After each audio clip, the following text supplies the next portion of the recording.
صباح الخير، كل سنة وانتم طيبين. العيد خلاص على الأبواب. فطار أول يوم العيد ما يحلاش غير بالكحك. جربت وصفات كتيرة للكحك بس الحقيقة دي أحلاهم.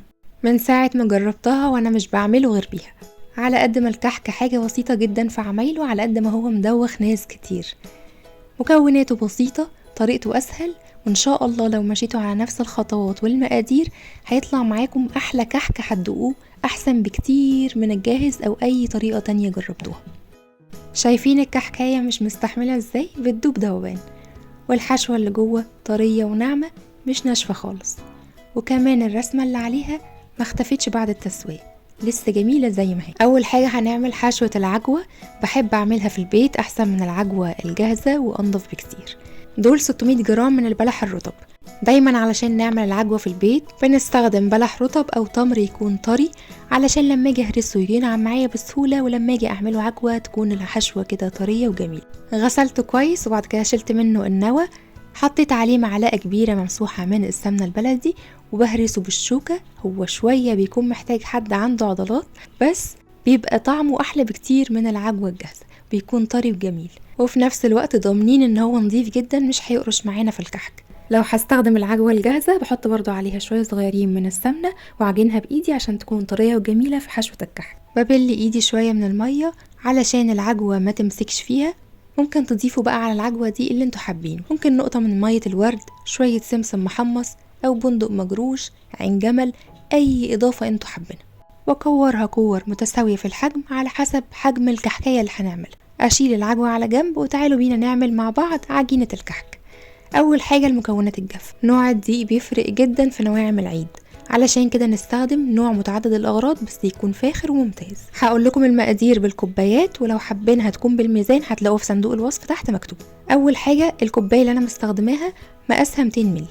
على 8 كوبايات من الدقيق بكون نخلاه، بحط 6 معالق كبار من السمسم المحمص، عليهم 3 معالق صغيرين من البيكنج باودر، ورشة بسيطة من الملح. هقلبهم مع بعض واشيلهم على جنب.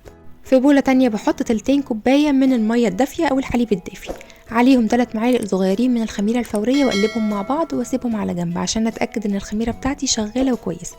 ودايما استخدم خميرة يكون انتاجها حديث. استخدم الحليب امتى؟ لو هعمل كمية صغيرة وهاكلهم على طول. لو هسيب الكحك كمية كبيرة واخزنه شوية هعمله بالمية علشان يفضل معايا لمدة أطول. في بولة تانية بحط 3 كوبايات اللي تلت من السمن البارد يكون طالع من التلاجة ساقع، وعليهم 6 معالق كبار من السكر البودر يكون منخول. بضربهم مع بعض بإيدي أو بالعجان أو بمضرب الكهرباء المتوفر عندي لحد ما يوصل القوام معايا بالمنظر ده. بس كل شوية بقلب من الجوانب علشان أتأكد ان السمنة مختلطة كويس بالسكر، لحد ما يبقى القوام هش فومي عامل زي الكريم شانتيه وفاتح. الخطوة دي مهمة جدا ان هي تاخد وقتها علشان الكحكاية تطلع معانا دايبة وجميل. بعد ما السكر والسمنة اختلطوا مع بعض كويس بضيف المكونات الجافة اللي هي كانت الدقيق والسمسم والبيكنج باودر، بخلطهم شوية كده بالعجان او بمضرب الكهرباء بحيث ان هم يتداخلوا مع بعض.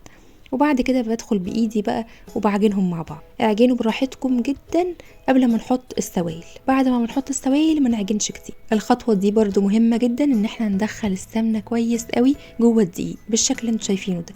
بعد ما اتاكدت ان الدقيق اتغلف كويس جدا بالسمنه بروح ضايفه عليها بقى الخميره بالميه او الخميره بالحليب اللي احنا كنا عاملينها على جنب. دلوقتي بقى هلم العجينه، بس مجرد بس ما السائل يختفي في العجينه بوقف على طول.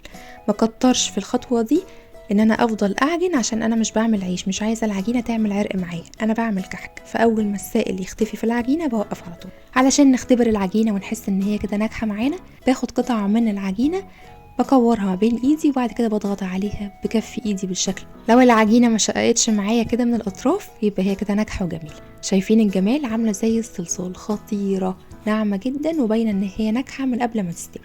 احلى حاجه في الكحك ان انتوا تعملوا الكحكايه صغنطوطه كده على بق واحد، ما تكبروهاش. واهم حاجه ان انتوا تكوروا العجين كله تقريبا مقاس واحد. لو عندكم ميزان طبعا اوزنوه، لو ما عندكمش بالنظر كده.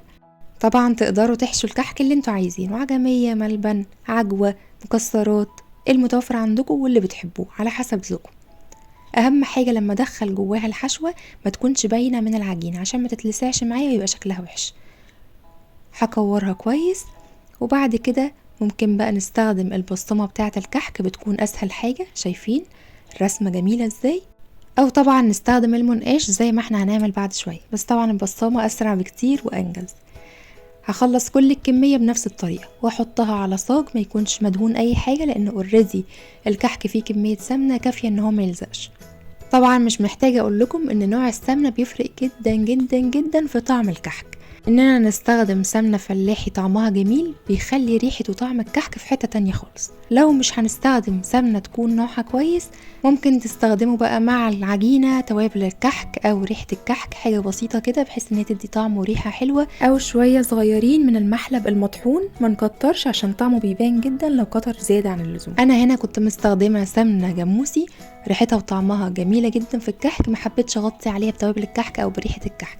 كل ما اخلص كحكايه بعمل عليها بالبصمه على طول، ما خلصش كل الصاج وبعد كده اعمل عليه بالبصمه، لا واحده واحده.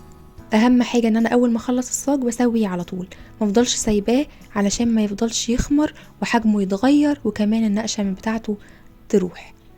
بدخله الفرن يكون متسخن قبل كده على درجة حرارة 160، بسيبه لحد ما ياخد لون ذهبي جميل من تحت، وبعد كده بطفي عليه من تحت. لو ما كانش توزيع الحرارة احسن حاجة في الفرن بتاعي، بشغل الشواية على اهدى حاجة خالص بحيث ان هو ياخد لون بسيط.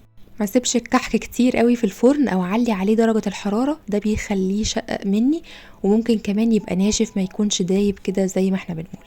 سبب كمان ان الكحك يشقق معانا ساعات كده بيكون في انواع عجوة مش احسن حاجة، بتكون ناشفة جدا مش طرية، لما بيجي نحطها جوه الكحك بتبقى واقفة كده، مش بتبقى انسيابية مع الكحكية، فلما نيجي نعمل عليها بالبصمة بتفضل واقفة كده، تيجي تدخل الفرن تروح شقة الكحكية، بيبقى شكلها غريب جدا.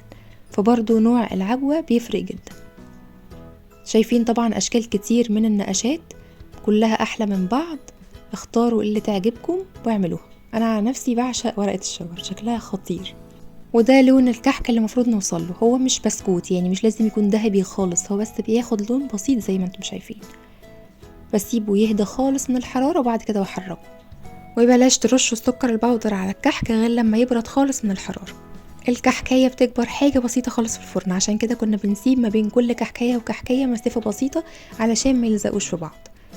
شايفين الكحك زي ما دخل زي ما طلع، النقشة ما اتغيرتش ولا اتمسحت. الريحة مش قادرة اقول لكم تجنن ازاي. انا متأكدة ان كل اللي هيجربه هيحس انه مكلش كحك بالجمال ده قبل كده. عملنا مع بعض قبل كده على القناة وصفات كتيرة حلوة لنواعم العيد، السابليه والبيتي فور والغريبة وانواع بسكوتات احلى من بعض. هحط لكم كل اللينكات بتاعتهم في الديسكريبشن بوكس لو حابين تتفرجوا عليهم، وكمان حاسب لكم المقادير بالكيلو وبالكوبايات في صندوق الوصف.